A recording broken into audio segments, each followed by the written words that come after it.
What's good, everybody? This is V Drell, and trying something new right now. Got the headset on to see if we can get some better sound quality going. So, tell me what you think. Um, this right here is going to be a video about basically NXT Invasion and Bryan Danielson getting released, and you know some of the ramifications of his release. Like, is this going to affect the Invasion angle? Is it going to hurt it? And so far it hasn't, but it still would be nice to see Bryan Danielson a part of something like this, because as I said in a previous video, if done right, they can make a lot of guys. But you know WWE made a big mistake by releasing Bryan Danielson, so obviously this angle could, and it's, you have to take in mind that I'm a little bit biased towards Bryan Danielson, as most people on here probably are. But you still can't. I think it's hard to dispute the fact that um, him not being a part of this is going to affect it for the worse. Now, depending on how bad that is, that remains to be seen. But you still have to acknowledge the fact that this could have been a lot better if he had been in it, because there will be like a level of I think it adds a little bit more complexity to the storyline, because you know you can the NXT guys are basically fighting to get notice and to get respect or whatever.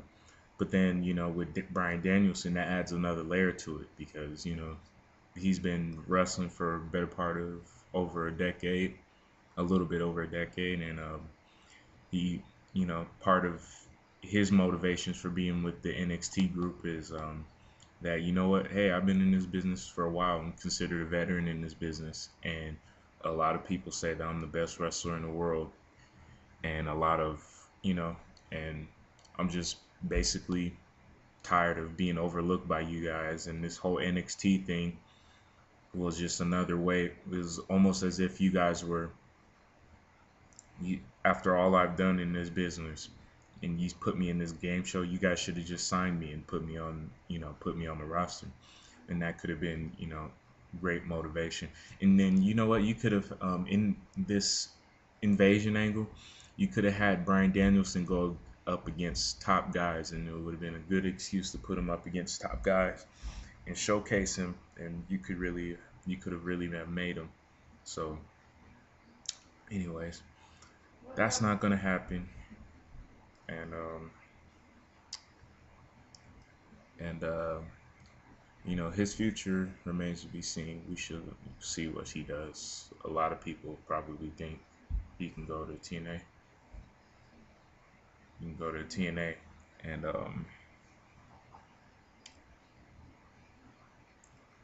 but a lot of people might prefer him to go to ROH.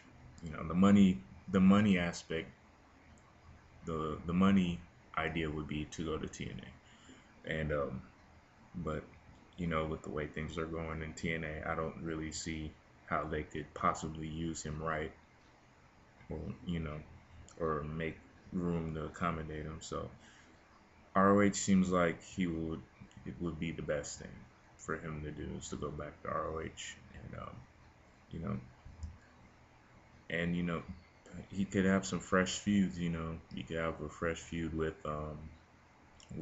Tyler Black for the title, and you know that way they can probably have some good matches. He could feud with Christopher Daniels again. It's just a lot of different ways you can go with that.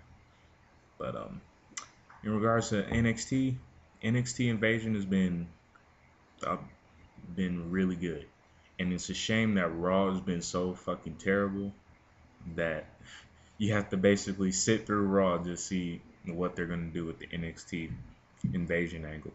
And this past Monday, I was really curious about what they were gonna do. The booking is pretty solid on it. You know, Bret Hart had the entire Raw roster stand guard during the main event, and I was really thinking, I was like, how are they gonna make this work? How are they gonna book it in a way where it makes sense that because you could see what was coming, that they were gonna make a strike. There was no way that they weren't gonna be in the end of that program. So you know you know they kidnapped they well they didn't kidnap, but they basically you know took Bret Hart hostage and put him in the back of a limo, and had the limo ramming cars, from the in reverse, so it could give off the effect that he was having a lot of trauma being in the back seat and having all this going on. And it was some pretty intense stuff, stuff that was common around the Attitude Era that you don't really see nowadays, and it was really refreshing to see. So it's going to be really interesting to see how this progresses, because at this point they're just booking shock value, and it, and if the rumors are true, why Brian Danielson got released was because Mattel had a problem with it or whatever, sponsors having a problem with it.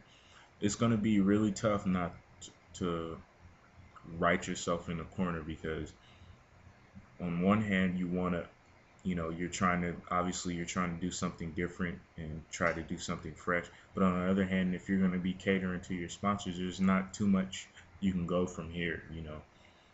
I mean, there's still a few other things that they can do, but I think this angle, despite Brian Danielson being released, this angle is gaining some momentum and stuff like that, and it's gonna be interesting.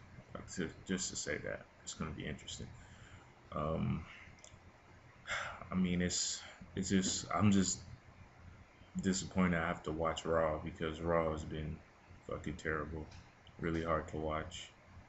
You know, in the past, for the past, like last week's Raw was horrible up until the NXT invasion. Excuse me.